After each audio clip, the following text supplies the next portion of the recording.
अध्याय 49 निजी अपार्टमेंट। हे लोगों जो ईमान लाए हो, आगे न बढ़ो अल्लाह और उसके रसूल से और डरो अल्लाह से। वास्तव में अल्लाह सब कुछ सुनने जानने वाला है। हे लोगों जो ईमान लाए हो, अपनी आवाज नबी की आवाज से ऊंची न करो और न आपसे ऊंची आवाज में बात करो, जैसे एक दूसरे से ऊंची आवाज में बात करते हो। ऐसा न हो कि तुम्हारे कर्म व्यर्थ हो जाएं और तुम्हें पता भी न हो। निस्संदेह जो धीमी रखते हैं अपनी आवाज अल्लाह के रसूल के सामने, वही लोग हैं, जांच लिया है अल्लाह ने जिनके दिलों को सदाचार के लिए, उन्हीं के लिए क्षमा तथा बड़ा प्रतिफल है। वास्तव में जो आपको पुकारते हैं कमरों के पीछे से, उनमें से अधिकतर निर्बोध हैं। और यदि वे सहन करते, यहाँ तक कि आप निकल कर आते उनकी ओर, तो ये उत्तम होता उनके लिए, तथा अल्लाह बड़ा क्षमा करने वाला, दयावान है। हे ईमान वालों, यदि तुम्हारे पास कोई दुराचारी कोई सूचना लाए, तो भली भांति उसका अनुसंधान छानबीन कर लिया करो। ऐसा न हो कि तुम हानि पहुंचा दो किसी समुदाय को अज्ञानता के कारण, फिर अपने किए पर पछताओ। तथा जान लो कि तुम में अल्लाह के रसूल मौजूद हैं। यदि वह तुम्हारी बात मानते रहे बहुत से विषय में, तो तुम आपदा में पड़ जाओगे।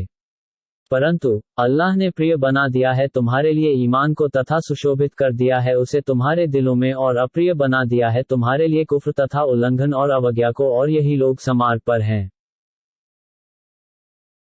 अल्लाह की दया तथा उपकार से, और अल्लाह सब कुछ तथा सब गुणों को जानने वाला है।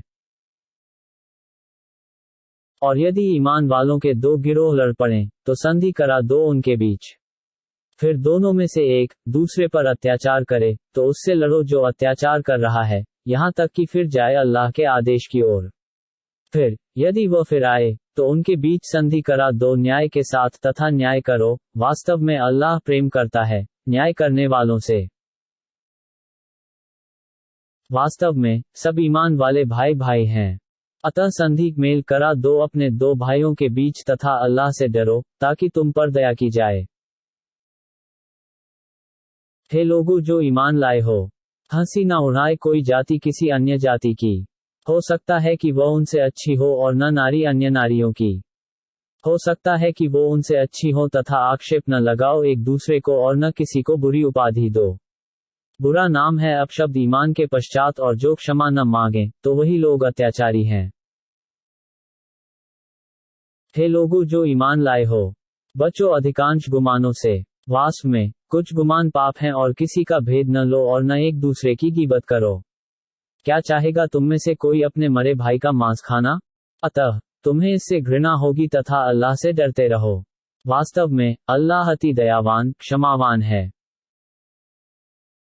हे मनुष्यों, हमने तुम्हें पैदा किया एक नर तथा नारी से, तथा बना दी है तुम्हारी जातियां तथा प्रजातियां, ताकि एक दूसरे को पहचानो।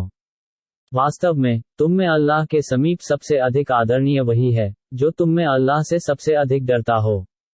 वास्तव में अल्लाह सब जानने वाला है, सबसे सूचित है। कहा कुछ बद्दुओं देहातियों ने कि हम ईमान लाए।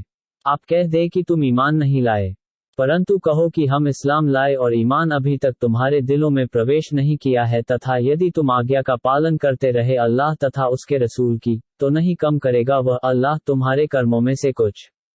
वास्तव में अल्लाह अति क्षमाशील दयावान है। वास्तव में ईमान वाले वही हैं, जो ईमान लाए अल्लाह तथा उसके रसूल पर, फिर संदेह नहीं किया और जिहाद किया अपने प्राणों तथा धनों से अल्लाह की राह में, यही सच्चे हैं। आप कह दे कि क्या तुम अवगत करा रहे हो अल्लाह को अपने धर्म से? जबकि अल्लाह जानता है जो कुछ भी आकाशों तथा धरती में है, तथा वह प्रत्येक वस्तु का अति ज्ञानी है। वे उपकार जता रहे हैं आपके ऊपर कि वे इस्लाम लाए हैं। आप कह दे कि उपकार न जताओ मुझ पर अपने इस्लाम का, बल्कि अल्लाह का उपकार है तुम पर कि उसने राह दिखाई है तुम्हें ईमान की, यदि तुम सच्चे हो।